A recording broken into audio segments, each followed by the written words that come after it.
Welcome to DubLife Diaries, the podcast where passion meets the open road. I'm Joe Person, your host, and also a lifelong dubber. Buckle up because this ride is just beginning. This podcast is sponsored by Volksmania magazine. Good times, great cars, awesome Volksmaniacs. Visit Volksmania.com to learn more about this class-leading VW magazine. All right. Welcome back to DubLife Diaries. What is up, everybody? This one is going to be just a little bit different today because this isn't about a viral build. It's not about flexing a finished car. It's not even about success, at least maybe not the Instagram version of success. This episode's about the builders that you don't see in the scene that much anymore. The ones who were everywhere at one point, and then one day, they're not there anymore. So if you were into Volkswagens in the early 2000s, there's a good chance you started your mornings scrolling past what we knew as the Dub Lab. Every day, paint, suspension, real builds, real conversations, even before algorithms, before sponsored content, before experts were an online brand, which, by the way, the Dub Lab was an online brand and had a ton of followers. Anyway, my guest today is Derek Ryan, one of the guys behind the Dub Lab, a painter, a fabricator, a problem solver, and for a moment in time, one of the most trusted voices in the VW scene. But here's the part that people don't talk about. Building at that level, sometimes it costs something. And sometimes that price isn't worth paying forever. This is a story about passion, about burnout, about craft, about influence, and about the moment that you realize that you have to choose between the thing that you love and the life that you want to keep. This episode is the builder that walked away. Let's get into it. Derek Ryan, welcome to DubLife Diaries. Right on, man. Thank you. Appreciate you having me here. Man, you are so welcome. So welcome. I'm excited for this one. I don't really get an opportunity to talk about this, right? Somebody that is still in the Volkswagen scene, but not from that angle quite as much anymore. Before we get going into this one, though, let me give a quick shout out to some sponsors. First up on the list, Volksmania magazine. You guys know how I feel here. Paul Cave and the team, a bunch of really awesome folks. I feel this is the flyest VW publication on the face of the planet. Issue number 25 is coming out soon. Make sure you check out my man Brad Long from Long Restoration and my buddy Jaga Rai from Canada, who also have features through DubLife Diaries in number 25. Also, shout out real quick to my buddy Gil from Type Society. Gil sent me this shirt around the holidays. Shares all kinds of cool stuff in the scene. Puerto Rico is banging, dude. Going off. They got some really, really nice builds down there. Gil's got his Carmen Gia in number 25 as well. All right, my man. Back to you. Back to you. For people who don't know you or maybe forgot that they knew you, right?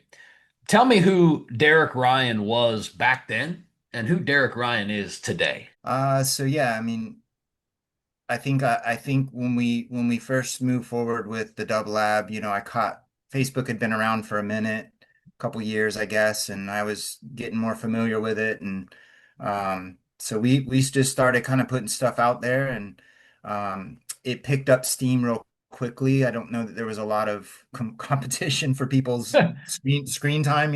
Right, right. Um, But to your point earlier, I guess I kind of moved into a lot of people's daily habits by just putting a steady stream of content and always responding to comments and just tried to create a space where people felt there was someone on the other end. And um, that was around 2011 is when we started. So yeah, in those early days of Facebook, we also had a little Instagram present early on. I don't have that page anymore, but um, so yeah. I mean, I think we had over 40,000 people on our page at one point, which today is probably not that big a deal, but No, it's a in big deal, man. in 2012, it was like, what? Dude. So Yeah, that yeah, was like a and celebrity status in yeah. 2012. Yeah. Yeah, and I always message people back and I give my phone number out to not just everybody, hopefully, but I respected people that were real and genuine and not, you know what I mean? There's a lot of egos and stuff in the world, but certainly in the automotive trade. And I don't know, I've just always tried to be pretty humble. You're So you're yeah. you're you're an awesome dude. So tell me then, who's Derek Ryan today? Today, okay. Well, professionally, I'm in the landscape space. I mean, I've had two trades pretty much my whole career, auto body related and landscaping. I've owned a couple landscape businesses, and I'm in sales. I work for a big company, and what I specialize in is real basically property renovations. I'm a guy that'll walk you through from a concept. I've got some software that I can help with 3D renderings and stuff. Sick. I like creating things and being a Yeah. part of a creative process, whether it's with automobiles or landscaping, and I'm pretty good at it. And from a career standpoint, and we'll talk more about that later as part of why I left the scene. Hmm. Um, landscaping in Central Florida is huge. The Yes, it is. Volkswagen specific business in Orlando, Florida is not so huge. So that was a driver of it. Yeah. But yeah, I mean, my son is turning 24 this year, so remarried. We live on a beautiful private lake. We got a couple acres, and Heck yeah, man. life is good, man. Okay. I don't have any complaints. So Yeah, awesome. So when we talk about Dub Lab, do you still feel tied to it, or does it maybe feel like this was a lifetime ago for you? both. I Okay. mean, it's something I put my heart and soul in. It's a Clearly. brand that I built. Um, I mean, I had help. Jim partnered with us, but I mean, I started developing the idea of online presence and just putting pictures out all the time every day and just getting engagement. I started that before we actually started the shop. Um, What's Jim's full name? Jim Spiker. Yep. Okay. So Jim and I partnered. He had a business called Auto Style, still has it in Leesburg. Okay. And Jim's background was like mini trucks and walls of speakers and I love that too, but I like the modifications and the paint jobs and but I came from the mini truck scene as well. And Jim, the picture behind you, the panel was Jim's 67 panel. And so yeah, he's a VW too, and we happen to live in the same area. And we chatted for a few months about it. I'd stop by and visit with him, and I was like, screw it, man. Let's try it, you know. And it went well. We had a lot of fun. Yeah, that's what it's all about. So people nowadays, if they recognize you at shows, how's it feel? Like, what does it bring up for you? It's great. I got a couple friends in Florida that they'll still wear the Dub Lab shirts. We sold probably not as many as others, but we definitely went through four or five, big batches of shirts and did a whole thing online and people got involved with our designs and stuff. I'd get feedback and I always tried to make everything to some degree involve the user on the other end a little bit. Um, so yeah, it's funny when we go to shows and I see another Dub Lab shirt walking around, I'll always go up and talk to them. And sometimes it's people I know, sometimes it's not. So that's always cool. Yeah, yeah.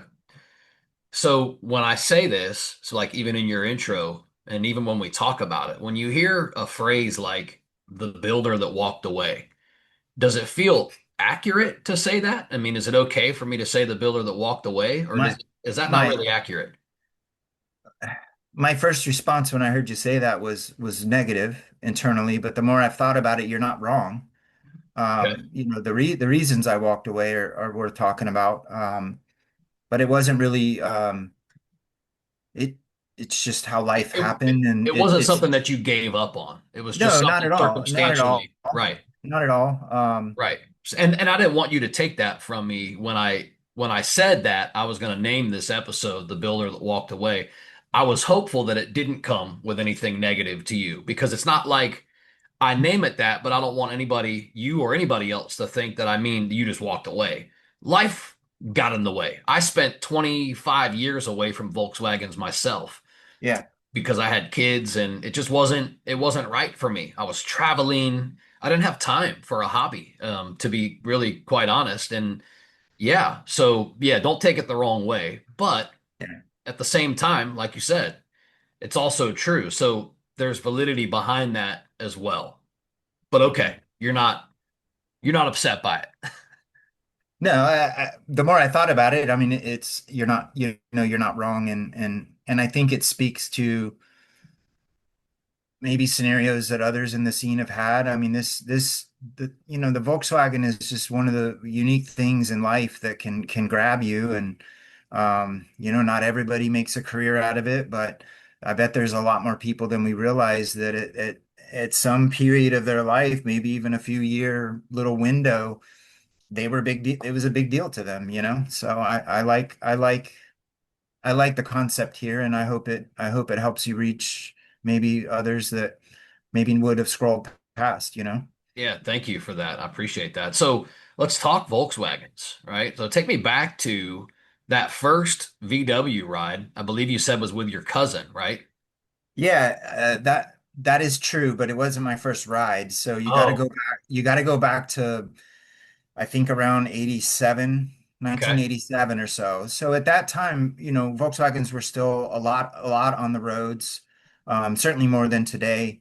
And I was in the skateboard scene pretty heavy, and one of my older friends, he was a few years older than me, skate guy that we would skateboard with a lot. He had an old ratty convertible of some kind. I mean, for all I know, it was a super rare oval, but it could have been a, who knows, 69, whatever. It was a beater though, and like the top wasn't even on it. So I mean, he could only drive it on sunny days. So, we'd ride around in that, and I mean, so I knew about them, and my dad had a Beetle before I was born, and um, other friends, I'd had a lot of instances with them, but yes, my cousin who's 7 years older than I am, he and his dad built a early 60s Beetle. This was 80, 85, 86, 87 era.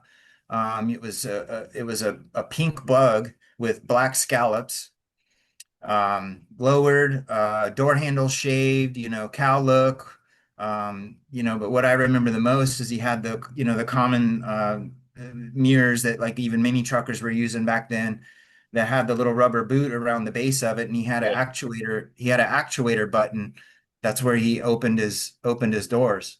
Um, Sick. and yeah, and it was lowered, and I don't remember it in detail, but I mean, at that age of 13 or whatever, however old I was, it was like the coolest thing I'd ever seen. He had a bunch of chrome on the motor, and so yeah, we were hanging out in the cul-de-sac where we lived, our little skate park, and he just comes roaring in one day, and he's like, "Hop in, man, let's go for a ride." And we spent a couple hours together riding around town, and I don't know, man. It was just super cool experience, and it always stuck with me.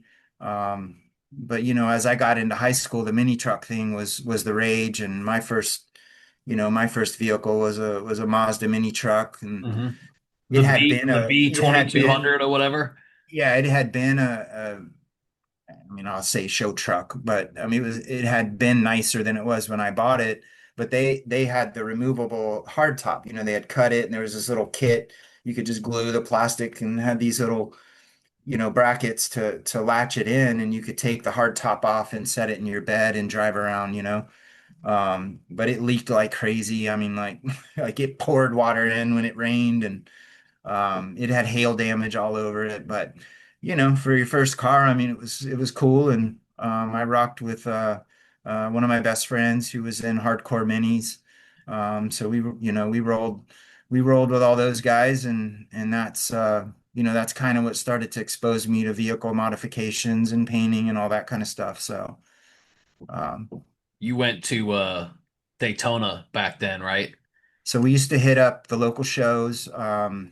There were mini truck shows, smaller local ones, but the big one was the car audio show at Ocean Center in Daytona, the Spring Break Nationals.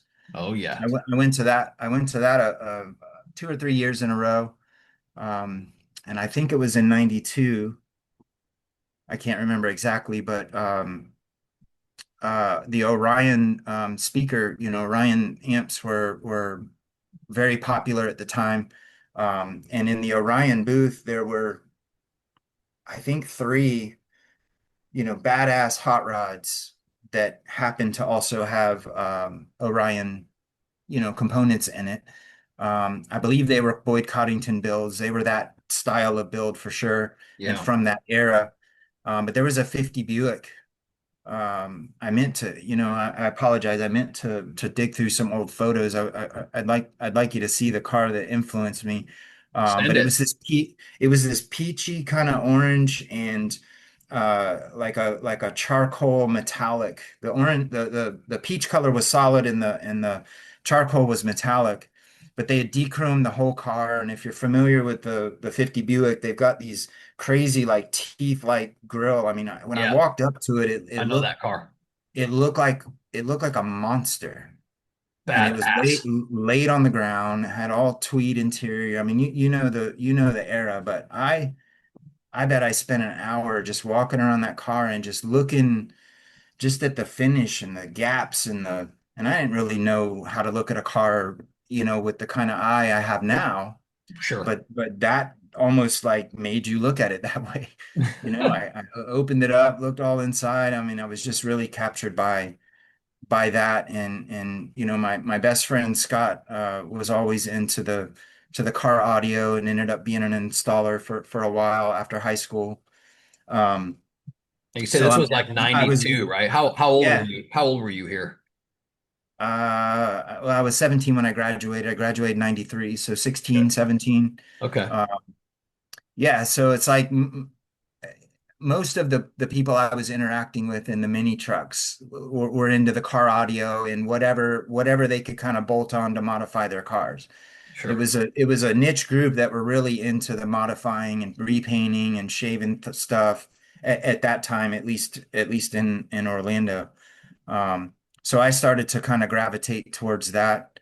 Um, After high school, I went to Valencia for like one semester and then decided to go to Mid-Florida Tech for auto body repair. Okay. So that Yeah. probably right at that time then, 17, 18. My question I had for you was when did you realize that you weren't really just into cars, that you were also into building? And I think that's kind of where we're at. Yeah. Well, that would go back to my skateboarding days. In Apopka, we didn't have, which is in Central Florida, right outside Orlando. Yep. We didn't have a lot of places to skate. There were ramps, but they were a lot of the BMXers were riding on them, and they were big and intimidating to I some of remember. us. To some Yeah, of us, I remember. um, so and we got tired of getting chased by the cops, going to places to skate we weren't supposed to be at, and all that. So I actually responded to Thrasher magazine and sent some money in and got a Thrasher ramp building book. So there's this little paperback book, nothing fancy. And I kind of became the ramp builder for my little hub of skateboard friends. We were building, what we call death boxes and launch ramps and, mini ramps and all kinds of stuff. And actually, I had a shop class in the eighth grade, and my final exam that I aced, I got the highest score in the class. My final exam was a 4 foot wide, 4 foot tall launch ramp that I built in shop class with those plans and had to put it on my skateboard and push it 2 miles home after school. So, That's sweet, man. But but yeah, yeah, those were the days. In that same time, that's what I was doing. I was I'm just a little bit behind you. I'm class of 95. I'm 48. But yeah, I was right there in those years doing the same stuff. We were building ramps. I had shop class in eighth grade. We were learning about transition. We'd build half pipes, we'd build quarter pipes, we'd build little launch ramps, and when you build them, you know every little intricacy of the ramp. So if it's you just know the ramp, right? So I feel like I was better on the ramps that I built, as far as ollie air and tricks and methods and just all the stuff that was cool back then. Now it's like, you poser. Oh, You yeah, I know, don't, I mean, I can carve a little bit and yeah, but I'm too fragile these days. I don't want to fall and break something. I'm gonna tell you a I funny got, story and then we're gonna get back to you. I'm in Colorado. It's probably, I don't know, 20, maybe 2016. And my kid's getting into skateboarding and he's got this quarter pipe that I'd found on Facebook Marketplace. I went and picked up. The guy said I could have it if I could haul it away.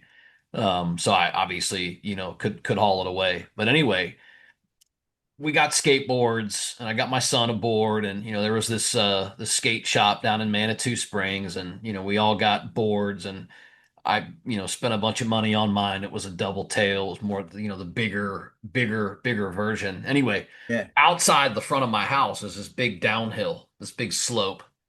And I knew I used to have it. I used to think I was like Christian Slater, man. I was gleaming the cube, dude. You couldn't, speed, all that stuff. I'd hold on to cars and everything, man. And, we all did. But I get out there and I got all my kids in the driveway and I start going down this hill. And, dude, I'm telling you, 25 or 30 yards in, I already knew, hey, this is a mistake. So I tried to step off the board and bail. yeah. I rolled and I skinned I got road rash all over my elbows, my wrists, my Yeah, hands, my knees. yeah. Damaged the pants that I had on. And what's worse is my neighbor was home next door and she watched me fall. And she's like, "Oh, I'll never forget this. Oh," she came running out into the road. She's like, "Are you okay?" And I'm like, "Oh my dude, I'm in my 40s, bro. Like, what are you doing, guy?" So my kids were laughing and yeah, man. So I can't shred anymore. And I've accepted that I'm not gonna. I Well, gotta show up for work tomorrow. I can't be all skinned up and anyway, funny my story. buddy, my buddy Phil Hickey, what up, Phil? Um, Local guy here, Central Florida, is a few years older than me and still shreds it up on his skateboard, man. I got one of them too. Guy I used to Yeah, skate with, yeah, Danny Maris. He's an artist and he does a lot of my Volkswagen stuff now for me. But bro, he's like a pro skater still. He's like very yeah. good. He does all the new tricks and he skates all the skate parks. So dude, he's 48. He's my age. And he shreds. He's so good. I mean, his Instagram is popping right now. Yeah, but I always gravitated to things with my hands. Of course, growing up, I was always exposed to landscaping and always helping my dad do landscape projects on the weekends or working at his nursery. I mentioned the shop class. Mhm. I've always enjoyed art, and in school, I took a lot of art classes. I can't draw my way out of a paper bag. But I found out that I was really good at three-dimensional stuff, Okay. and I really excelled in a sculpting class. Got really high grade and recognized I had some skills there. And then pottery, I was really good at pottery as well. Um, so looking back, you just start seeing kind of the seeds and whatnot. So later in life, when I finally got around body shops and got to working in the shops. It's not surprising that I picked it up so well. The other thing I did in high school to make money was detail cars. I found that I just really had a knack for it. To give credit where it's due, my dad was super anal. We always washed the cars every weekend, so we'd pull them in the grass, and then like once a month we would re-wax it. And being a dad now, I get it because he saw real quickly. He's like, "Wow, you're really good at this, and you seem to enjoy it. I'm gonna let you do it." Perfect. So, but then I started making side money for family friends and stuff, detailing their cars. But another seed started planting, which was I could only, it only looked as good, no matter the effort I put in, it only looked as good as the quality of finish that was on it. And really all I was doing was applying, wax and whatnot by hand. So when I would start seeing little scratches, I was like, huh. So then I start hearing about a buffer, a tool that I need to use. So I start learning how to use the buffer, get into even higher end detailing, had a little deep detail business at one point. Hmm. But then the same thing started happening. It's like, okay, well, I can only polish this to a point without, polishing the paint off, or like I'm still at the mercy of the quality of the finish. Mm. So that continued to push me into the paint and body space. And I became an apprentice at a collision shop that did rental cars and like cop cars and cars that were going to auction, nothing fancy, right? Hmm. Um, but this painter loved me because I very, very quickly became his best asset. And all he had to do was hang out in the booth and paint stuff and, tell me if I'm doing a good job or not. Um, You know what I'm so hearing? You know what I'm with, hearing in your youth is I'm hearing that you cared a lot about the yeah, outcome of stuff. And I think that's a big fundamental difference between people that are successful with their hands and not, is you really yeah, have to care about the outcome. It can't just be something that you're good at or whatever. It's got to, actually have to give a shit. You got to care. that's very important and a trait I've always had. And then the next thing is just always wanting to know, like somebody's going to tell you where the line of quality is. Like this is just good enough, And I'm like, okay, well, I want to learn how to do it better, And I always kind of push that envelope. And interesting story, the painter that I was an apprentice for, had an unfortunate crack addiction. His brother owned the shop, so he would take advantage of his brother and go on these sprees and just disappear for a while. And he kept putting his brother in a bad spot as a business owner. And I would, do little things to try to help push the jobs. And finally he came in and he was like, I need this car painted. I'd never painted a whole car. I'd taped them up, prepped them, buffed them after they were done all the other steps. Um, so he's like, do you think you're ready? And I was like, hell yeah. And so I basically took his brother's job that day. I had been there 6 months and took the painter's job. So, but You yeah, know, and I, then I and got a then question about paint. yeah. What separates nice paint from perfect paint? Because there's 10,000, $15,000 paint jobs out there that you hear about. So I always Yeah. like to talk to the craftsmen and ask those types of questions. What does Well, separate perfect paint from nice paint?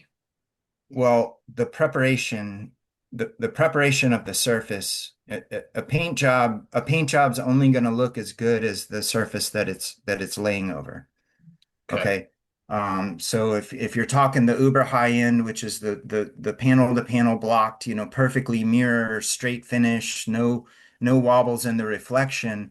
I mean, yeah, it's an amazing paint job, but that paint job only looks that good because of the all the thousands of hours of work that were done before it. Got it. Um, and that continued to be my evolution, because I became a really good collision painter, and even got up to high-end European body shops. I mean, I was doing nothing but Mercedes and Porsche and Audi, and Nice, um, man. I mean, I was working with the best European paint lines, Sikkens and Glazeret, and um, had the $120,000 booth and all that, and I still got bored with that, and my draw was back to the custom and classic space. And there was a shop in Winter Park that I had become familiar about, a guy named Bob Alford. It's called Pro Street Customs. And so I would stop by and talk to Bob every now and then, and he's like, "Yeah, I could use some help." But shit, I was 20, I don't know, 22, 23 years old, making 70 grand a year as a high-end European painter, which was hella Dang, money. bro. It Hell was it yeah. was hella money in late 90s, early 2000s. And he's like, well, I mean, I can pay you like 17 bucks an hour. I was like, dang. Um, but I got so frustrated one day, I just decided to quit and go do that, and started working with Bob and doing side jobs and stuff to make ends meet. Um, and I ended up working for Bob two different times, and Bob really showed me. I mean, I could make a car look really nice prior to working for Bob. I could even make stuff that you could call a show car, but Bob specializes in black. He was a Chevy guy. It was all Art Morrison chassis, 572 crate motor, like just big, obnoxious, modified hot rods. But people really, what he really specialized was black paint jobs. And Which black is, from what I hear, is like the very hard color, right? yeah, I mean, well, it's easy to spray black, but the finish shows everything. Right, If the car's not straight and you're gonna paint it black and you're gonna sand all the orange peel off, everybody and God is gonna see what that bodywork really looks like. right. So Bob's the one that really took me from, I mean, I was as good a painter as anybody at the time, spraying the most complicated, not custom colors, but as far as like factory colors, even some three stage, using the nice products. But Bob's the one that really helped me hone my sculpting skill and took me from what I consider a really good painter to a craftsman level body man. And then I did high end auto body sculpting and painting for another 4 or 5 years before we started the Dub Lab. So you talked about in your background about this Super Beetle that was really kind of the beginning for learning the mechanical side of stuff. Talk about that. Well, give me some details on that Super Beetle. Yeah, so my first serious girlfriend, back in my partying days and whatnot, drove a 75 Super Beetle that her dad had built. And again, I'd had some exposure to Volkswagens, and I had some exposure to mechanical stuff. I changed the oil in my truck and put lowering blocks on the leaf springs and that kind of stuff. Sure. Um, but we were kind of at the mercy because I didn't have a car at the time. We were kind of at the mercy of her dad who built the car, and the motor and everything. And anytime something went wrong, she had to take it to him. Well, after dating her for a little while, I found out what a piece of what he was and the kind of character he was and the horrible things he had done to her. And I couldn't get in front of this man anymore. And I was like, okay, I'm gonna learn how to work on these cars. They can't be that hard, I mean, if a hippie can drop acid and drive across the country and then Hell you know yeah. so yeah, so that guy went and bought the, magazine or the Haynes manuals. I didn't know about Bentley at the time, and bought some tools, and but I ended up getting a job at a shop called the Bug Hut, Mm, and this was around 96. So the mm. Bug Hut in the 80s was a pretty big part of the V-dub scene. A lot of the old heads here will remember the Bug Hut. Well, the guy that I worked for was like the last version of it. He had bought it from some of the previous owners when it was big and popular. And it was just a small shop in East Orlando. And Rory was the guy that owned it. And Rory was actually more of a biker than a V-dub guy. So I got to work on a lot of trikes.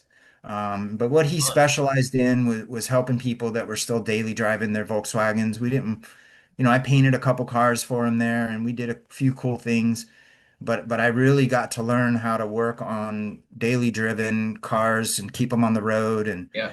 um, he would rebuild motors that had still a decent case because we had so many parts laying around. If they needed a new rod or crank or something, he was just really gifted at economical service for Volkswagen people and helping them keep the cars on the road. Um, so that was all kind of happening at the same time. And then I bought my first Volkswagen was a 1970 Squareback. Um, and I really started getting into the Type 3s. We were going to the shows, we were going to Lakeland and Bug Jam. And I don't think there was a whole lot else going on in Central Florida back then, but I know we hit those every year for a couple years. Um, I but did I was too just back then. really, yeah, I was really drawn right out of the gate to the type threes. What Um, any reason? You just well, sexy to you, or you what know, was the I reason? I liked Porsches, and I'd worked on quite a few Porsches in that time period and after, and obviously just love the German cars, and that's just kind of the epitome of the German shape, and it's so different than other vehicles, the Porsche. And I always liked that the Type 3 it's almost like Ferdinand kind of bringing his Porsche his Porsche shapes and stuff into the VW realm. I mean, obviously the Beetle was the cash cow, and the popular one, but I was always really drawn to the Type 3. I also liked the pancake motor and the second storage space, Yeah. in the back, and that a square back, especially, you lay the seat down. I mean, you basically have a station wagon. You've almost got a truck bed behind you there. So Right, right. My wife is Porsche, same way, is attracted to the Carmen Ghia for those same reasons. She yeah. also likes the older classic Porsches and whatnot, but we're not going to spend 100 grand on Yeah. an early Well, 19 at least, yeah, Porsche. at least on the Type 3s, you can take a bad fender off and find a good fender and put it on. I mean, the Yeah, Gias are can't do more that. reminiscent. Yeah, they're more reminiscent of the 356, and Yes. that's why finding a good one, especially these days, that's unmolested, for a good candidate for restoration is really hard. And if you find one that's super OG or restored, I mean, they're just big money. Yeah, But we got a 71. You may have heard in some other episodes, but when she finally told me, okay, this is the car that I like. If it's kind of like she said, if I have to have a Volkswagen, you don't have to have one, right? But I wanted to buy her one, and she's like, okay, I don't really want one, but if I have to have one, I'd like to have a Carmen Ghia. I said, "Oh, really?" I was excited then because I like the Carmen Ghia. I probably wouldn't have bought one for myself, but I like it for her. So anyway, man, I start. You know how we are, all of us. I start combing Marketplace and Samba, and I start looking. Well, I have another caveat. She says I don't want a stick shift. I'm like, oh, well, that's out then. It's impossible. So I start doing some research, learning the Ghia a little bit, and I'm like, oh, wait a minute. My first car, 72 Standard Beetle, had the auto clutch. And I found out that the 70s, the early 70s model, or I think from 68 on, they put the auto clutch in it. So I was like, baby, I got good news. I told her we can get a semi-automatic. She's like, what's that? I'm like, well, I told her about it. She already knew. I told her all the stories about me driving my car in high school. And she's like, well, if you can find one, and it's gonna run fine. I'm like, okay, dude. Not only did I find one, but I found a one owner with Mhm. 46,000 original miles in Pennsylvania of a car that was running rough because it was original, but was beautiful, like Mhm. super solid. And again, super low original miles. So I drove all the way to Pennsylvania from St. Petersburg, Florida. Uh, at the closest location I could, I picked up a flatbed U-Haul trailer about 30 minutes from this guy's house. And I think still on our Instagram is the day that we pulled up there, and he lifts the doors up on this barn. And in the back corner, sitting in the dust, is this Carmen Ghia. It's a 71. And I'm like, oh, you know, we go walk around the car, and I'm like, yeah, yeah, we're gonna take it. I'm popping the hood. I'm looking. I'm like, dude, the electrical is just perfect. It's like unmolested and just so nice. Anyway, this ain't about me. Um, Nah, well, to your point, my wife wants a Gia too. oh, cool, She's man. more, she grew up around, I mean, her parents were big time 57 Chevy hot rodders. They had a couple of them, and her mom only recently sold the one she'd had for I don't know how long, decades probably. Um, but Christine thinks the Gia is the sportiest looking of the Volkswagens. So Yeah.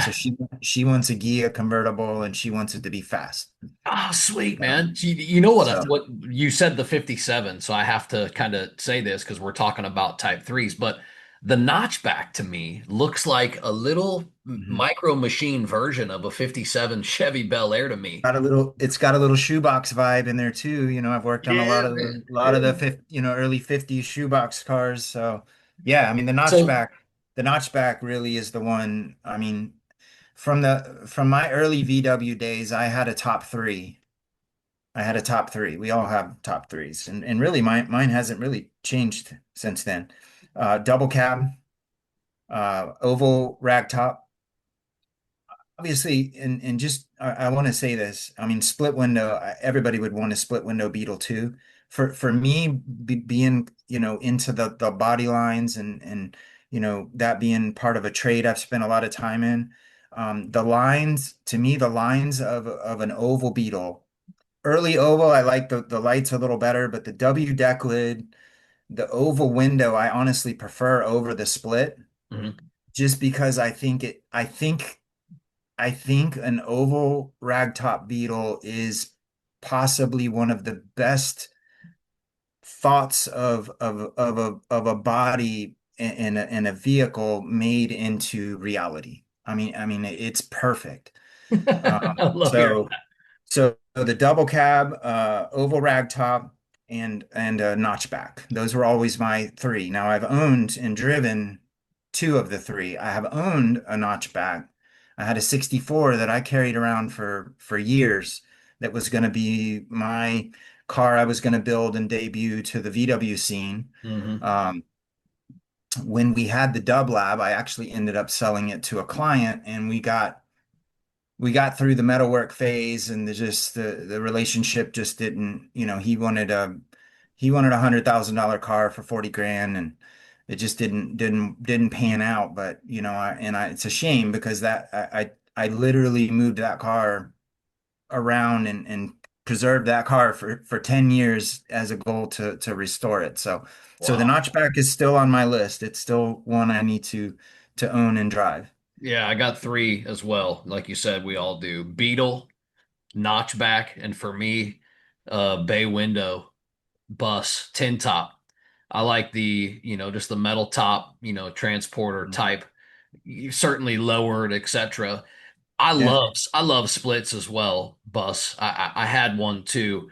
Um, yeah, I just like the bay just a little bit better. And Uh, modify it. I like the Safari windshields and all that fun hey, stuff. And but those are my three.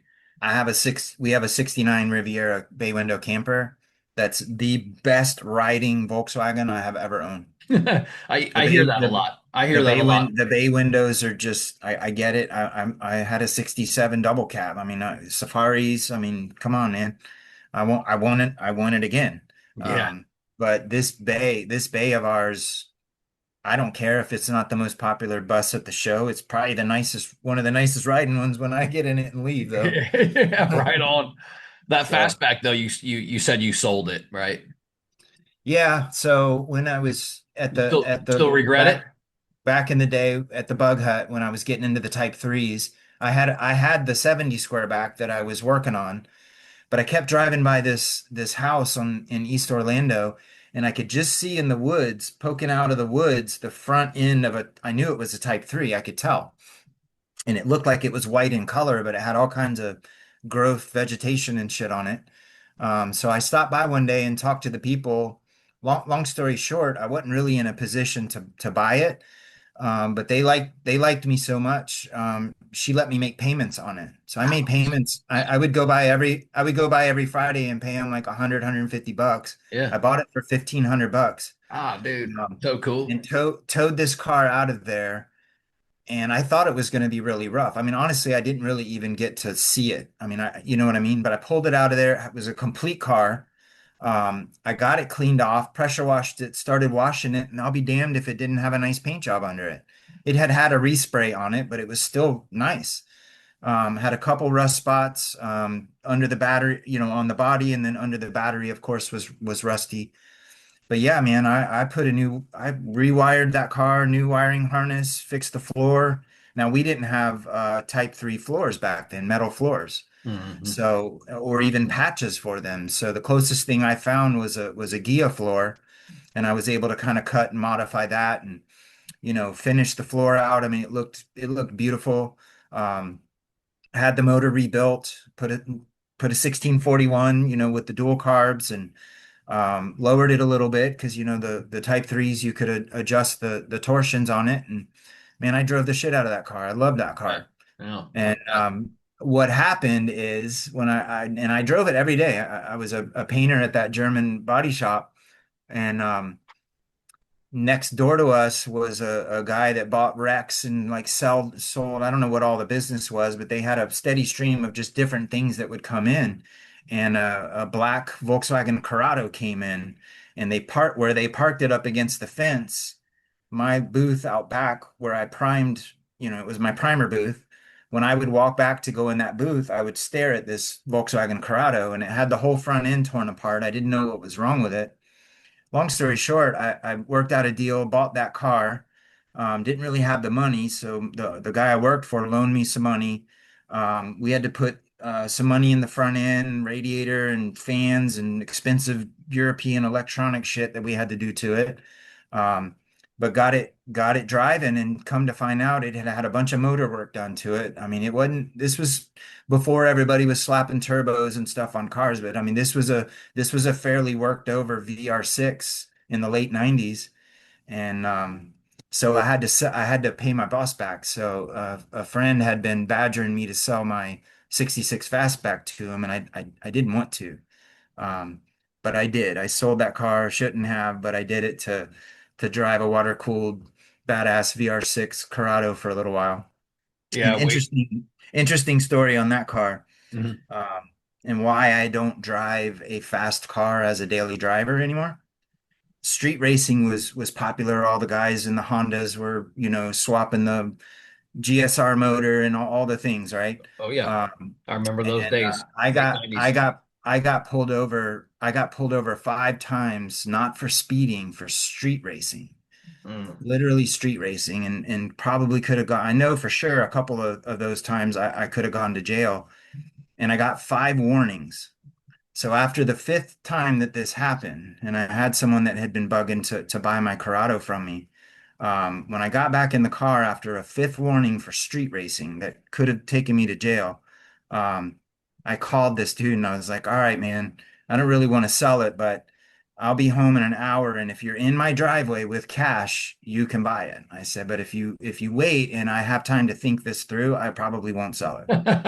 And sure enough, when I pulled in the driveway, he was there. So Fanning yeah, himself with that money. that was about a year of my uh, street racing days, and I had a lot of fun. Got it to 152 mile an hour over the expressway bridge in Seminole County here.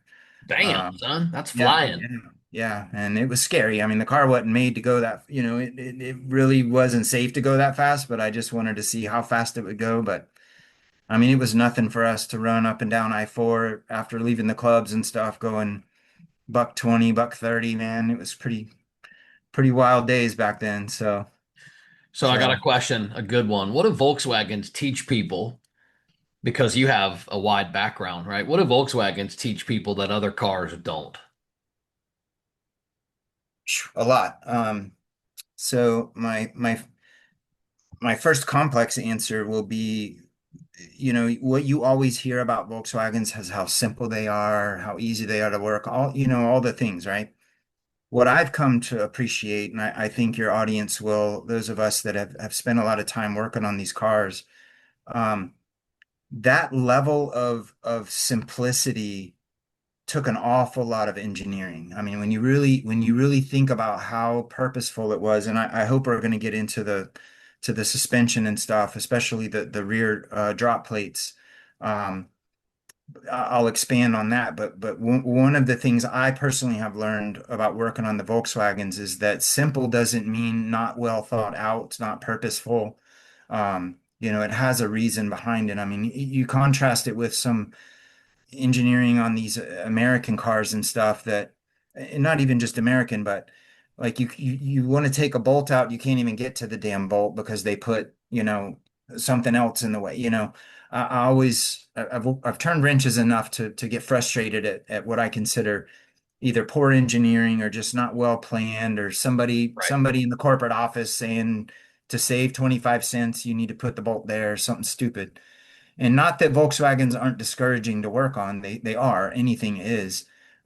But overall, from my experience, they're well thought out. And once you understand why things are done the way they are, they're really pretty easy and enjoyable to work on. Um, the other things I've learned, obviously, all my mechanical knowledge, to be honest, I can credit to just figuring stuff out on Volkswagens, which has allowed me to transfer over to other things. Right. Specifically, I mean, I've been in the landscape business a long time. I've owned two of my own companies. Well, commercial mowers, the Exmark and John Deere mowers and stuff. These are air-cooled motors. Um, the maintenance, I have had great success in maintaining and keeping value in my commercial lawn equipment because of my background in discipline in air cooled, Mm. keeping the motors cleaned, making sure the oil's in them, making sure that they breathe, just basic things.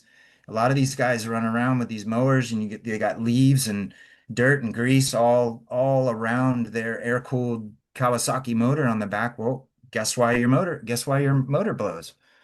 I mean, it's air cooled. So a lot of common sense mechanical knowledge that I've learned that I've been able to apply to other things. The culture's taught me a lot, just the different people, I mean, from all walks of life, all financial position. And I mean, it's just this funny little car that's connected with such a wide slice of humanity. God, Um, so true. and it's a car with an uncomfortable history, but yet was the symbol of the peace movement. There's just a lot to it. I don't know. I could probably think of many more things I've learned, but I mean those are a few key ones. So, but I enjoy So the people for sure. Why don't we talk a little bit about some of the things we did at the Dub Lab? When we started the Dub Lab, I, again, had been doing really high end paint and body. I was trained by one of the best known, Chevy high end hot rod builders in the country. So my hope was to bring that level of quality into the Volkswagens. That had always been a dream of mine. Um, I understood that to start a business, because I had one before. I mean, you kind of got to do things that don't quite fit the target goal sometimes. Little bump fender benders. I mean, I painted. Hell, we had a lumber company down the street. I would paint commercial doors for them that they were selling to their contractors. That had metal finish on the outside, and we'd sandblast them, epoxy them, paint them. I painted a couple boats. So just, random stuff to keep the cash flow going. sure. And then we started doing some of our own builds. Got a couple cool things that came in and just really almost kind of exaggerated on Facebook, to just try to get ourselves out there and our capability. And so it was a slow process to get the cool shit in there, if that makes any sense. Along the way, once we started to get some builds in, where we were putting beams and these kinds of things on it, um, the source that we were getting parts from, come to find out, was taking advantage of clients and taking deposits and not paying people. And so you had some of this stuff starting to blow up, and suddenly we found ourselves becoming a parts company, as well in the midst of all this. There were some guys building beams, but not as many maybe as there are today. Um, so we started to do that, and then the drop plates in the back was really, um, I think, the thing that most people would remember. That was the part that we sold the most, and where I kind of maybe got some level of credibility in the marketplace, because there's a lot of confusion of how to lower the rear of a torsion, spring plate Volkswagen. Mhm. Um, and as I was building my 56 Beetle and getting her on the road, I started to realize that just the poor alignment that you have if you really want to slam a Beetle on a stock spring plate. It's very sketchy, and anybody listening, please don't do that. At the very least, you need extended plates, but really drop plates, I think, are best. They're kind of like, everybody knows to put drop spindles on the front, right? Right. Right. Okay. So your suspension basically stays the same. You've just raised the wheel up 2.5 inches. I mean, that's basically what a drop plate is. Um, and it's just funny because along the time we were starting to get some presence, a guy out in California that was well known for building drop plates accused me of copying his, basically. Oh. Um, and this became a big online kind of drama. And I mean, I showed pictures step by step of me cutting a stock plate and raising it up and, putting some extra metal and welding it all up, basically making my first drop plate, learning the geometry. So, long story short, um, I found myself in this weird Volkswagen scene drama that I didn't really create. And, all the fans on my page were jumping in and it was nonsense. But through that process and just some of that visceral stuff that was happening, um, we identified a need in the market and offered a pretty competent product with good geometry. We put extra adjustment on the toe. And at the time, people were really into to slamming the static rides. Mhm. Um, and Still are. my argument was cool. Well, there's a way to do it and not, be a threat to yourself and others on the road. Um, so yeah, and then we did pick up a pretty high-end build. Um, Jim actually bought a former DBK car, DBK being, a well-known club out in California. Everybody knows them, super high-end stuff, killer talent, great builds. But it was one of the early builds, and I don't know the story behind it, but the paint was failing, and so Jim got it, and we were gonna basically resurrect this former DBK build, and that just, there were a couple deals. I don't want to get into all the details, but the two or three kind of cool things that we finally really got going on, all started well, and really what it always boiled down to was um, people, especially people that could help you, if you help them kind of mindset. You know, man, if you do this favor for me, I'm gonna really help you make it big in the scene. And um, at the end of the day, as a business decision, I mean, we looked at these things. I mean, we were putting hundreds and hundreds of hours on cars for nothing, and it got frustrating and started taking the fun out of it. Um, and you're going to lose money when you start a business. Anybody should recognize that. Very few businesses their first year, maybe two, really really hit a steady stream. You're in a steady kind of growth stage. So Yeah, you um, break you break even. and that was fine but after 2 years, we're looking at it and the trend just didn't seem to be getting better. Um, and personally, to your point of sort of the storyline here, Hmm. between the extra hours I was putting on builds, um, the customer service that I really prided myself in and helping the end user that bought our products. I really felt not obligated, but I wanted to help make sure that they got it on their car successfully. Eventually, I made a forum thread, and I should have done that sooner. But I mean, I would spend a lot of time just kind of walking them through step by step. They'd take pictures of where they were at. I mean, this is like on a Saturday when I'm out with my family and stuff. Um, so you just start kind of stepping back from it. And it was really just unhealthy where I was at that moment. And financially, I needed to look into making a career change. And when I saw, with my background in landscaping, when I saw the development uh, starting up again, because '08, in '08 the market crashed. So Don't remind me. I owned a mortgage company. yeah, so like all these things are just kind of happening. I don't know that we picked the best time to start the shop that we started, because we were still kind of in that recession, and so there was a lot of factors going on. But with the way things were going, when I saw dirt moving again, I was like, okay, it might be time I can go start a business, landscape business again, and take a break from cars and really, I just wanted to get enough cash flow where in life where I could build cool shit. I mean, that's always really been my driver. Yeah, Um, cool. So, and Jim was having, Jim Spiker from Auto Styles, what a great guy. I mean, we had so much fun and we're still friends to this day. But it was really kind of a mutual agreement. I think I drove that. Jim might disagree.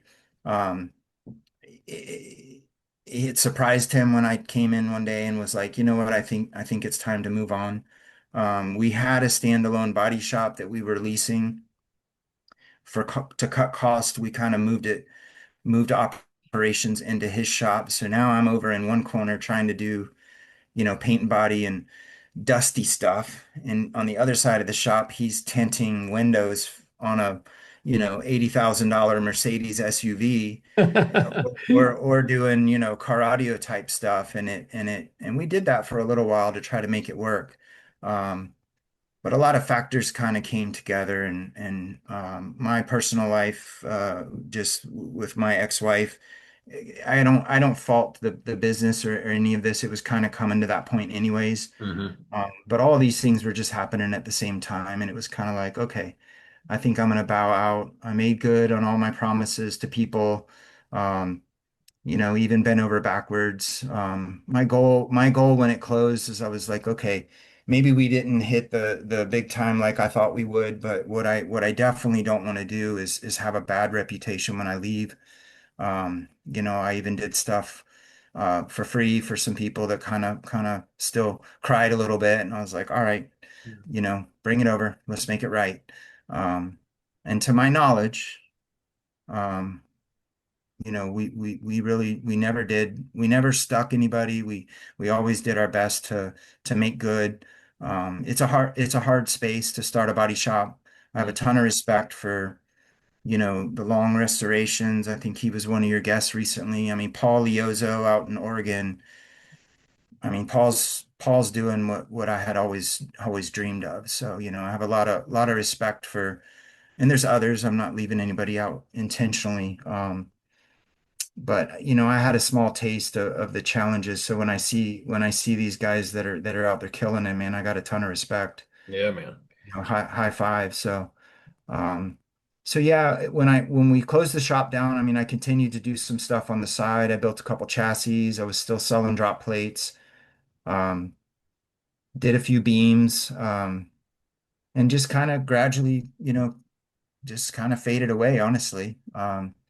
So to your point, to the theme of the show, I mean, I did kind of walk away. Not over anything dramatic, just life changed, and Yeah, yeah. um, but what I found was the draw to get back involved, and so we bought Ethel, our '69 bay window.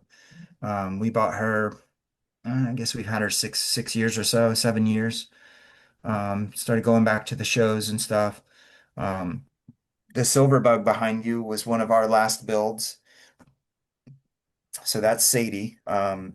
She was a pretty cool car when she came in. Um, I tried to talk the guy into restoring her because that's what she really needed. She had multiple paint jobs on her. Had already been bagged. Basically, we did took it apart, fixed what we could on the paint, primed it, blocked it, resprayed it.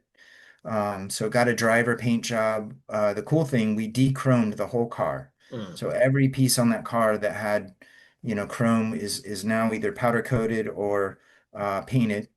Uh, Built him a new front beam. The front beam was super sketchy on it, that it came in with. The back was done pretty well. We corrected a couple things on the rear, but basically just made her look cool.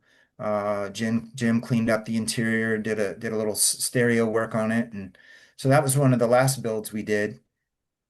And it kind of disappeared. I never saw it again. And then it came up for sale 2 years ago on Bring a Trailer, Wow. and yeah, Still in good and shape? it was not in as good a shape as it was presented. I'll leave it at that. Okay. Um, Mechanically, especially. So I've spent a lot of time correcting some stuff, and You so bought you bought it back? yeah, yeah, yeah. Oh, I awesome, bought, bro. yeah, You I bought it hardly off ever of, hear that. yeah, I bought it off of Bring a Trailer, and drove down to Fort Myer to pick it up.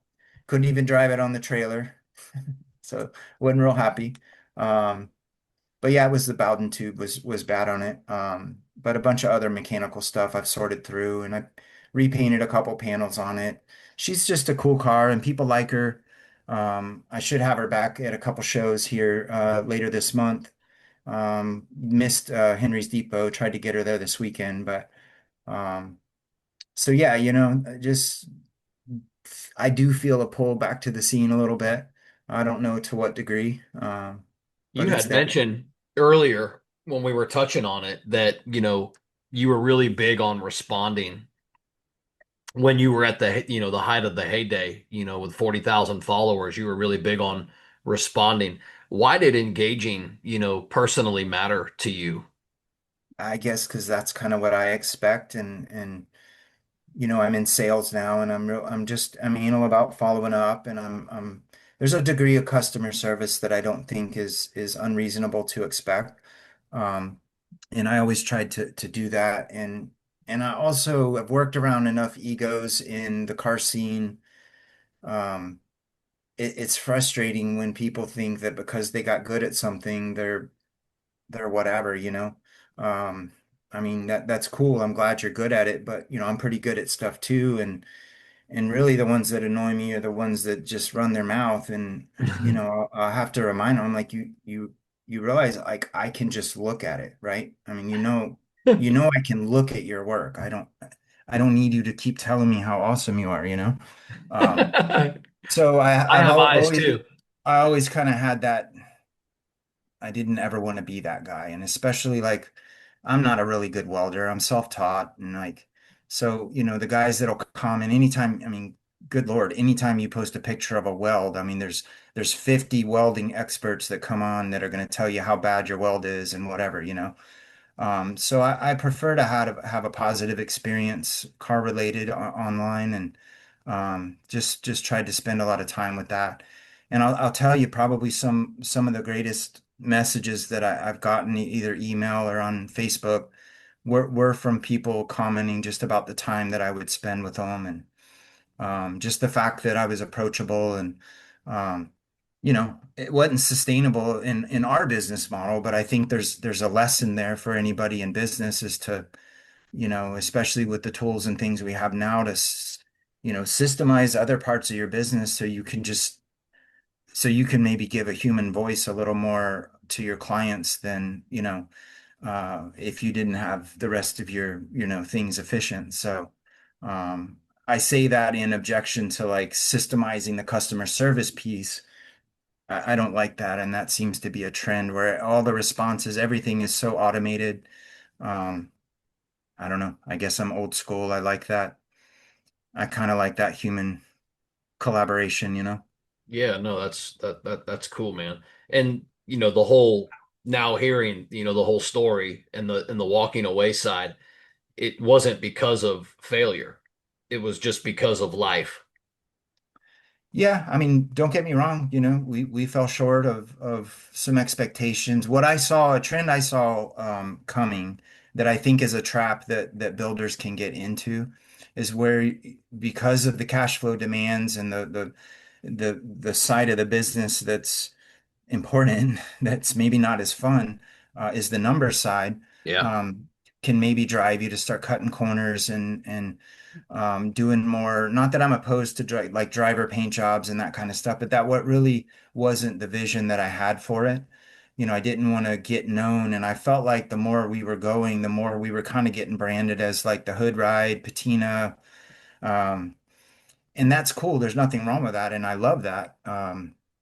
But that isn't really what I had envisioned for the shop. I wanted to figure out how to tap into that uber high end, those builds, and it just didn't happen, and that's okay. Yeah, So you said something that's interesting though. You talked about understanding and knowing the numbers. And professionally, my full-time job, I'm a sales trainer. And a question that I get a lot from young technicians is, they want the silver bullet. What's the one thing that I can do, to really up my game and to really increase my closing percentage or to increase my average ticket? And my answer is usually always the same to them. I always say, well, what's your closing percentage now? And they go, um, I don't mhm. know. And I go, Exactly. exactly. If Yeah. you really want to get good at this, you got to know Yeah. your numbers. So it was interesting to hear you say that because even in business, on that completely opposite end of the spectrum, it's so important to know your numbers. Yeah. Yeah, man. Yeah, and I was stubborn with, quality of product. I had been a high-end European brand painter for a long time. We did find a middle point that was cheaper, obviously, than Sikkens and Glazeret and those type of products. But um, I could have, if that's the direction the shop was going, if that's where the market was, there were product lines that were less expensive. But again, it gets back to kind of what the vision that I had for the brand and the shop. And I was like, and thankfully, when Jim and I were able to talk through all of that, it made sense to him as well. And um, so, you know, I tell you, and I meant to mention this earlier, for a couple years there, we were we were a pretty common name. I mean, in other countries especially. Um, and this still blows me away, this memory. We were at Nodo 2 years in a row, um, with a couple cars, and we would sponsor the show. Um, and like this group of people from Brazil, VW fans from Brazil would come up and talk to us in broken English. And but the first year it really caught me off guard. They wanted a picture they wanted to stand their whole group in front of our booth with Jim and I in a picture, And I was like, why do you want a picture of us? And they're like, oh man, you're famous in Brazil. And I was like, Yo, that's and so Jim and I cool. laugh about it because we're both such dorks. Um, Oh, but I that's mean, but that was a cool experience for them. So we were like, hell yeah, and we were giving them stickers and, let them yeah, sit, cool. and Jim, the second year Jim we had resprayed his bus and put the big logo on it and had his sound system in it. So we let them sit in the bus, and they were getting videos of the sound system and, we were just trying to help them enjoy it. But I mean, a bizarre experience for us anyways, to realize the reach that social media had, was pretty bizarre back then. More common today, of course, but Why do some cars almost become family? I have a relationship with every car I've owned. You know, this one specifically, I really liked the style of it. The silver that we chose, it's just a super clean silver, but and it doesn't have it. I don't remember exactly, but it doesn't have pearl in it. If it does, very little white pearl or something. But it has this cool kind of blue flop in the right lighting. And it's a color that I custom made and played around with. Um, so I liked that. I liked the kind of monochromatic, um, the dechroming and all that. So the concept of the car I really like, and I think that's my appeal to it, and it's the appeal to others. It's a pretty modified car, but you almost have to look at it a little more closely to realize because it just kind of blends in. It's not offensive, but it's custom. Yeah. And I like that. So that's probably my personal It's crazy that I attachment to it. found that you found it again though, Yeah. and that you got it back. Are you gonna, you know, get it running again and everything Yeah, and she sell she it, or run. are you gonna Yeah, keep she it? run. She runs. I had her on the road. I went to a couple shows with her, and Okay. a guy pulled out in front of me, and I don't know how I didn't hit him, but I slammed on the brakes, and the one of the springs on the drum brake shoe on the back busted loose, and so I've got the brakes apart now. I'm kind of redoing that, You gonna keep and this car, or are you gonna sell it? just going back through and checking it up. I don't think I'm going to keep it long term. I have a 67 square back I want to restore, and I've got a 65 Beetle, that's rough. So I think I want to do something pretty radical to that because Cool. it's rough enough that I don't like. I want to cut it up and do something cool with it. So So this question's real then, because I'm getting the answer to it right now. Do builders ever really stop building? I And you're answering that now. No, they don't. I don't think so. I think we may gravitate to other things, but I mean, if if you've got that bug and you're an artist and you like working with your hands and um, I don't know, I haven't found anything as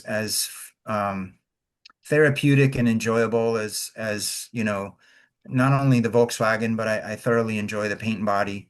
Um, and I'm getting myself set up here, putting a second shop up and got a new compressor I got recently, and so Hey I'm man, I'm I'm good for you, I'm bro. Good for I'm you. moving the ball down the field. We'll see Yeah, where it good for goes. you. We'll see where it Awesome. goes. So let's touch on this then. Yeah. What advice would you tell a young builder in the scene that's listening right now to this podcast? What advice do you have for a young builder in the VW community? Keep it simple, stupid is a pretty fundamental business idea worth, Strategy. Yeah. yeah. Um, when I look back, I think the side venture that we went on with suspensions and stuff, I found it very difficult to I thought I was creating like one thing, like one business model, and I ended up finding myself trying to create multiple at the same time. So I would say keep it simple, stupid. Learn what you're good, know what you're good at, focus on that. Um, for instance, I'd rather buy beams and stuff from some of these builders that are killing it out there.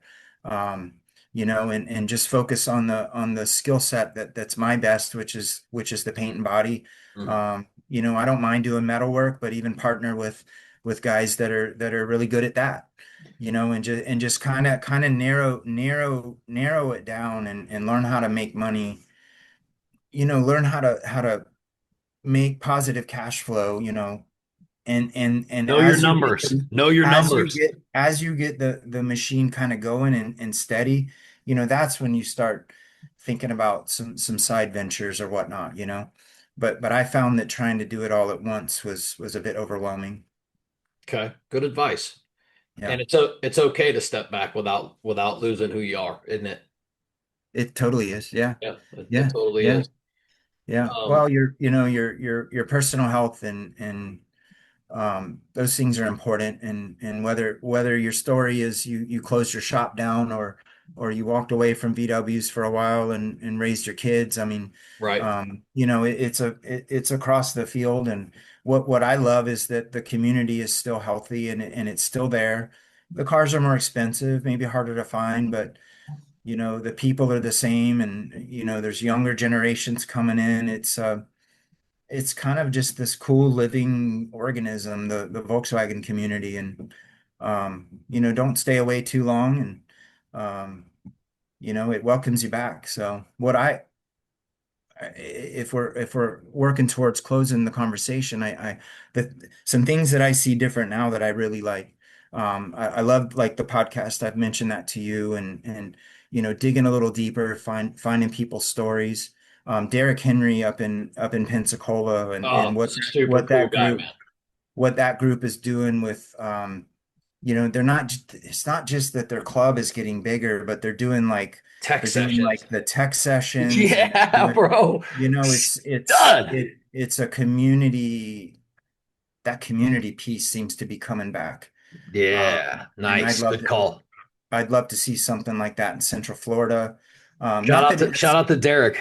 yeah, not that it doesn't already exist. It may, but I have a heart to maybe help that. So, as I get my shop and stuff sorted out here, I mean, I can envision, offering a little, once a month or something, having Yes. you guys I come love over. that. I love the sound of that. I got a Yeah, buddy out I'm gonna west have in a Colorado, Grant Aslan.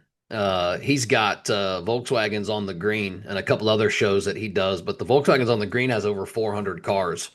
And that's done right in the springtime. But dude, he puts on tacos and carburetors and like, yeah. shit like that, that it's just like, what, bro? He's so cool. And like you said, it's all about, really promoting the community aspects of being in the Volkswagen community as we know it. But yeah, man, I think with Derek, same thing. And watching from a distance, it's like, oh, what a good idea. We should do that down here, West Coast, Central Florida, type stuff. And me and my buddy Alan have talked about it. But then I hate to say it, but that's about as far as it goes because I've got this podcast. He's got his, I've got my career. He's got his whole career in his Yeah. shop. He does upholstery in, the marine industry and now also in, for automotive as well. He's got the automotive line now, with Vera. But it's a great thought, community driven, and I think it's a piece that's missing. So I love to see that number one, that's attractive to you, and I hope you do it, and number two, I like to see that it's coming back and that it is a part of this culture right now, uh, all over the country, man. Yeah, another thing that I really am impressed with is Rodney and Kate Culp from Dude, Metamorphosis. yes. The Whoa. concept behind. I mean, they're doing super cool shit, It's but the charity shit, the dude. concept behind the build and the charity, like that's what I'm saying. I think there's a shift. I The reached out to scene, him. You know, I'm kind of a fan. So I reached out as a fan first, kind of like, hey, man, I love what you guys are doing with all the charity work. I'd love to have you on the podcast. He never even responded. yeah, All good, though. All good. You yeah. know, Well, it is what it is. but keep I like to see the scene keep kind of pushing that direction. I mean, Oh, the dude, they are on to something. more community, more charity, Yes. I mean, I listened to Bill from No Do No, Bus no. Show, and the Yeah. history of his shows in Miami, Yeah. teaming up with the building houses for people. I mean, Yeah, man. this is where my heart is now, a little bit later in life, and maybe that's the next side of it that I'll get involved with, is somehow more community and just helping people where they are mindset amongst this cool little car culture called Volkswagen. I dig it. I dig it. And that's a wrap for this episode of DubLife Diaries. Thanks for riding along with us and diving into these incredible stories of the people in the dubs that drive their dreams. If you love today's episode, don't forget to subscribe or hit that follow button so you never miss an adventure. Do you have a story to tell or know somebody else who's living the dub life? Awesome! Reach out to us. You can find us on all socials at DubLife Diaries or shoot me an email. I'm not hard to find. DubLifeDiaries@gmail.com. Until next time, keep the engines humming and the wheels turning, and always follow the road that inspires you. This is Joe Person. I'm signing off. I'll catch you on the next ride.